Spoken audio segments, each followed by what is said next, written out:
Hello and thanks for joining us from our studios in Tel Aviv. Coming up in today's newscast, another Israeli soldier is critically wounded in a terror attack. An unusual love story is about to have a big impact on Israeli athletics, and we'll reveal which NBA star will start playing for Israel. I'm Natasha Kirchuk here with the latest news in the Holy Land.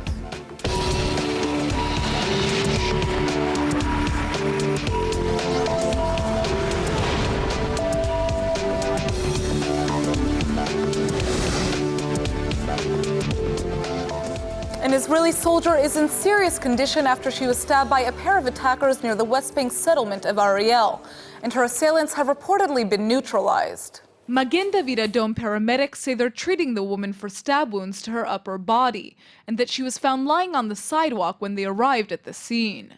The attack took place at a bus stop outside of the Ariel settlement, which is just south of Nablus. Police say that both attackers were neutralized, and initial reports indicate they died at the scene.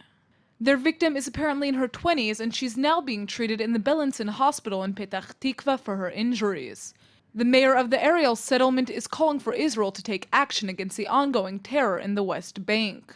אני פונה לראש הממשלה לפעול בנחישות מול גל הטרור הזה, מול ההסתה הפרועה, מול הרשות הפלסטינאית, אבל אני יכול להגיד יחד עם זאת שאותנו לא ישברו. אנחנו חזקים. Joining us live via telephone is Professor Michael Drescher, the Chief of Emergency Medicine at Rabin Medical Center in Petach Tikva. Professor, can you give us an update on the condition of the soldier from this morning's terror attack? Well, this young soldier was brought into our emergency department at the Bellinson Hospital, where she was treated in the trauma room for stab wounds to the upper part of her body. Some emergency procedures were performed in the trauma room, after which she was taken for some initial imaging studies and was found to have injuries that required her to have emergency surgery to explore some of the wounds. She was after that taken while she was still sedated and intubated to further testing, and right now it seems that she's not in any danger. However, she is still under strict observation, and although she's making good progress, we are still keeping a close eye on things. It's great to hear that she's going to be okay. Thank you so much for your time. You couldn't be more welcome. Good evening. The U.S. President Barack Obama has finally announced his Supreme Court nomination, and it happens to be a Jewish judge who is very proud of his heritage. I've selected a nominee who is widely recognized not only as one of America's sharpest legal minds, but someone who brings to his work a spirit of decency, modesty, integrity, even-handedness, and excellence. These qualities and his long commitment to public service have earned him the respect and admiration of leaders from both sides of the aisle. He will ultimately bring that same character to bear on the Supreme Court, an institution in which he is uniquely prepared to serve immediately. Today I am nominating Chief Judge Merrick Brian Garland to join the Supreme Court. Merrick Garland is currently serving as a chief judge of the U.S. Court of Appeals for the District of Columbia, and it looks like he might be moving over to the Supreme Court. Garland's also Jewish, and he says his grandparents fled anti-Semitism in Russia, looking for a better life in America. Garland credits his Jewish grandparents with putting him in a place to be nominated, and got emotional while talking about his family and accepting his nomination in the White House Rose Garden yesterday. Thank you, Mr. President. This is the greatest honor of my life, other than Lynn agreeing to marry me 28 years ago. It's also the greatest gift I've ever received, except, and there's another caveat, the birth of our daughters, Jessie and Becky. It looks like he certainly has made a better life for himself. Garland has served on the U.S. Court of Appeals since 1997 and became a chief judge in 2013. President Obama is asking the Republicans in the Senate to give Garland a fair hearing, even though he's a Democrat. Tomorrow, Judge Garland will travel to the Hill to begin meeting with senators one-on-one. I simply ask Republicans in the Senate to give him a fair hearing, and then an up or down vote. If you don't, then it will not only be an abdication of the Senate's constitutional duty, It will indicate a process for nominating and confirming judges that is beyond repair. It will mean everything is subject to the most partisan of politics. Everything. The reputation of the Supreme Court will inevitably suffer. Faith in our justice system will inevitably suffer. And our democracy will ultimately suffer as well. If Garland's nomination is approved, he'll become the fourth current Jewish judge on the U.S. Supreme Court, joining Ruth Bader Ginsburg, Alina Kagan, and Stephen Breyer. And it certainly looks like Garland can't wait to become a Supreme Justice. Fidelity to the Constitution and the law has been the cornerstone of my professional life. And it is the hallmark of the kind of judge I have tried to be for the past 18 years.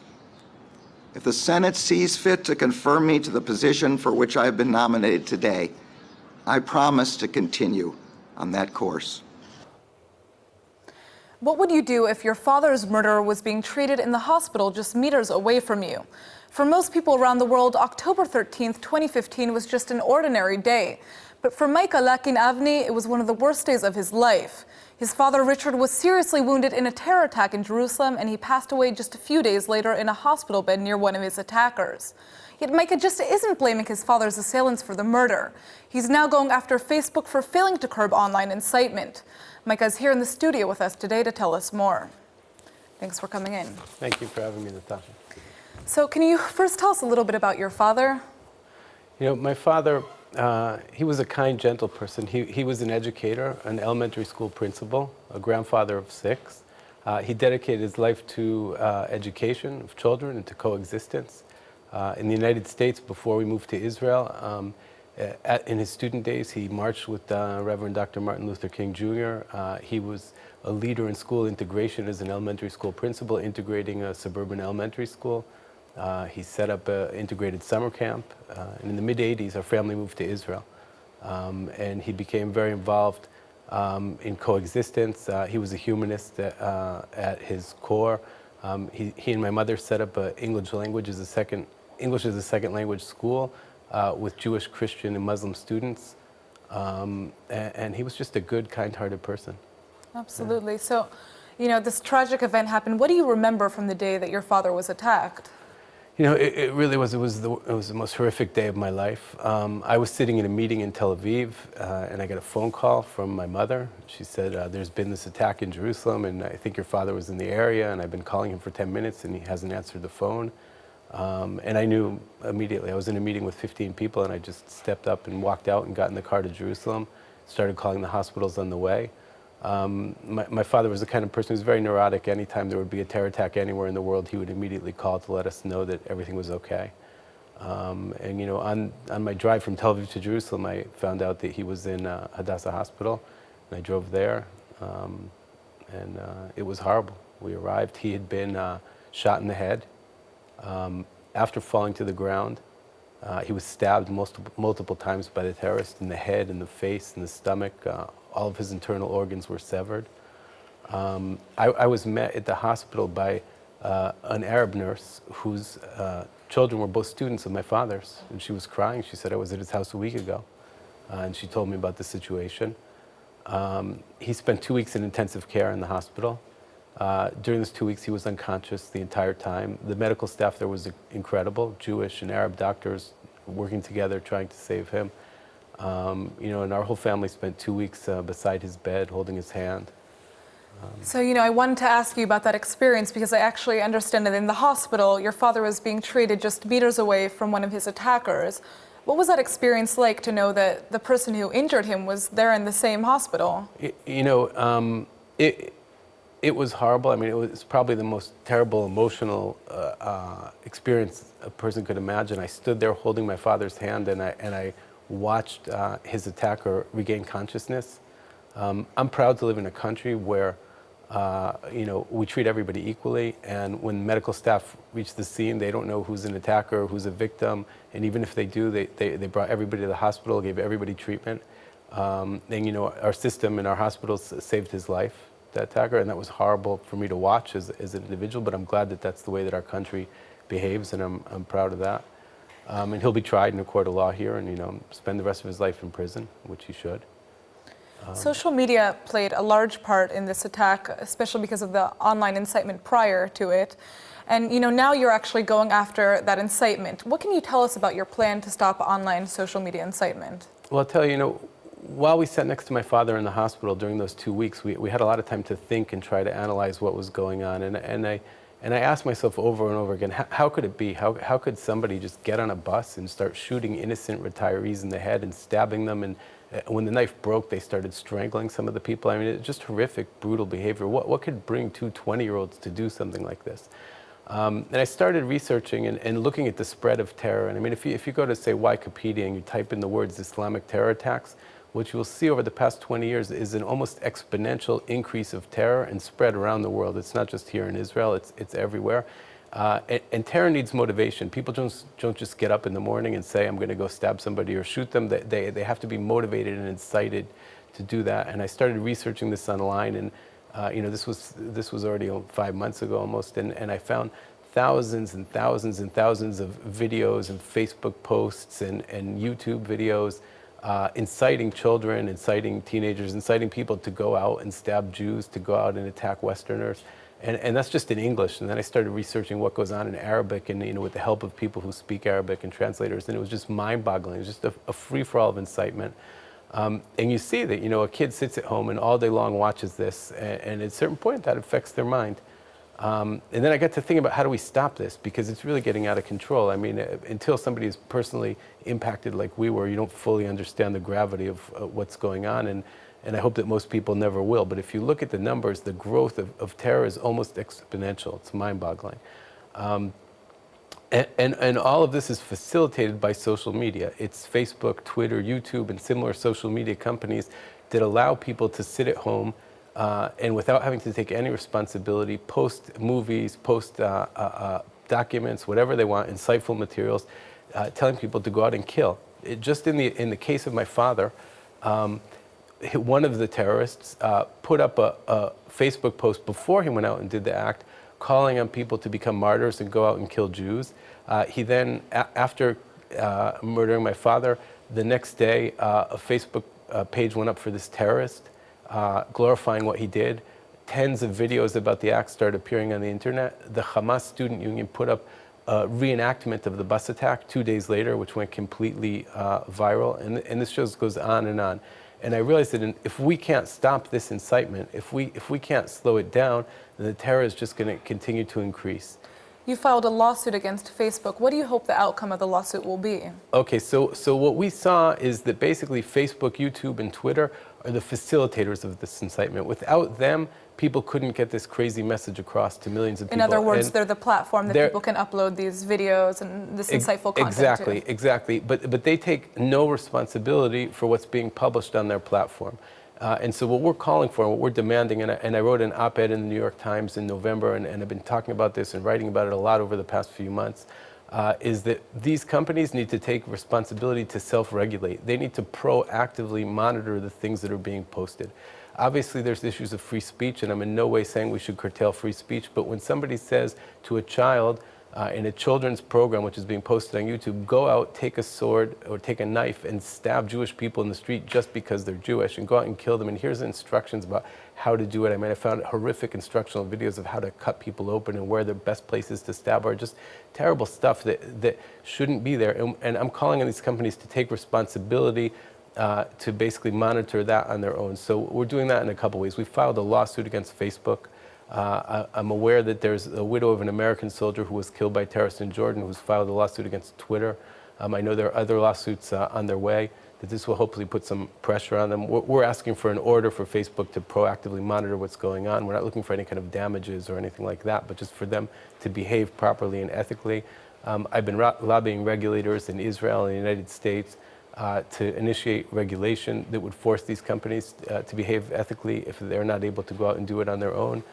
What do you think your father would say if he heard about this lawsuit that you were filing, the work you were doing against social media incitement? I'm sure my father would be proud, and it's something that he would be involved in himself if he were still with us today. because he believed that the best way to influence people was through love, through understanding, respect, appreciation, and that's what he taught children. That's what he wrote about in his book about education. But he also taught me as a child, if you don't have something positive to say, then just don't say it.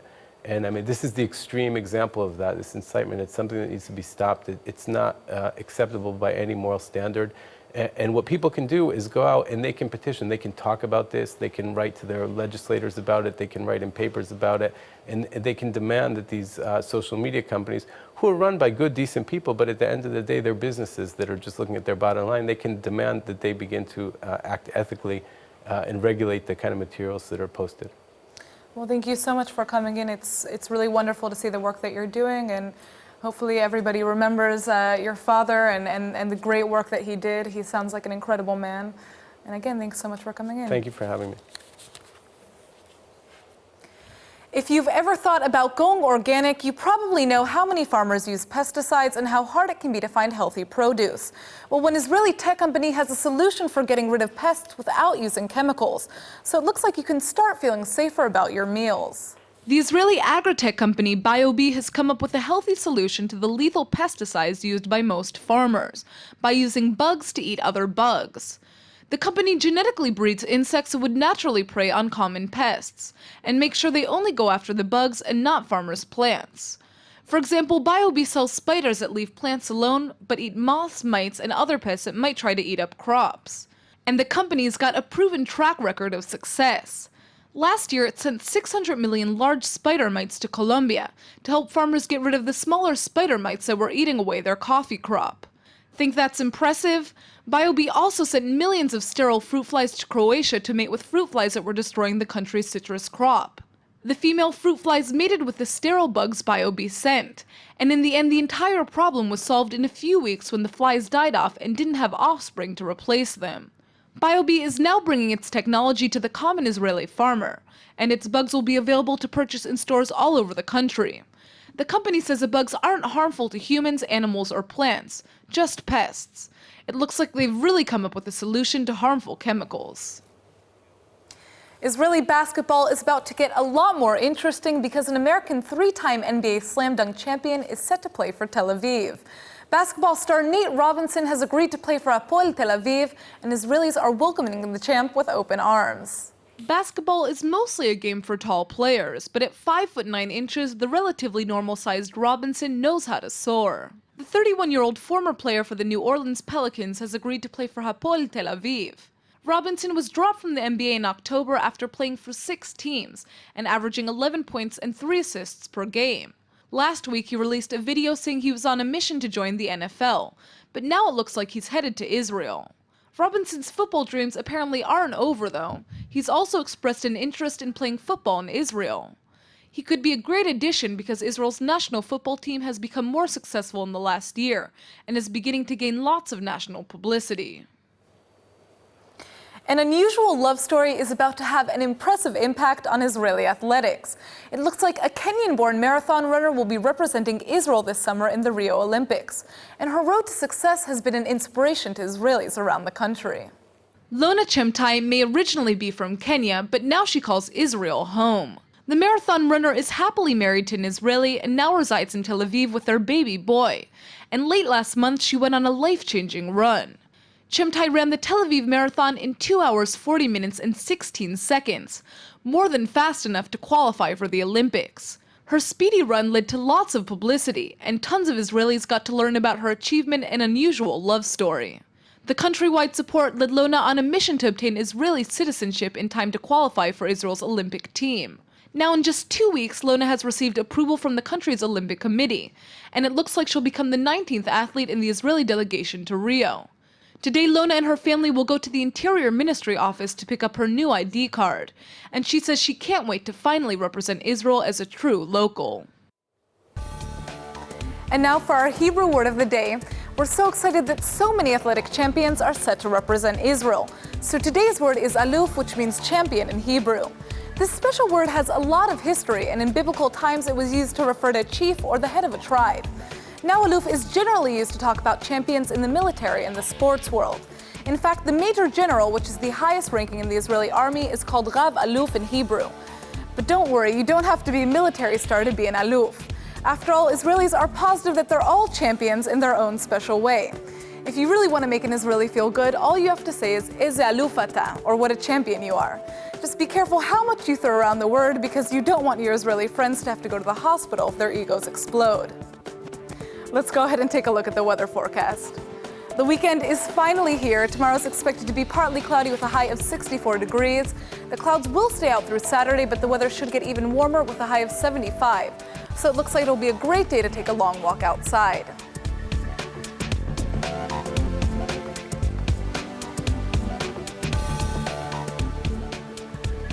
All right, everybody, that's it for today's news. Today's exchange rate is 3.85 shekels to the American dollar.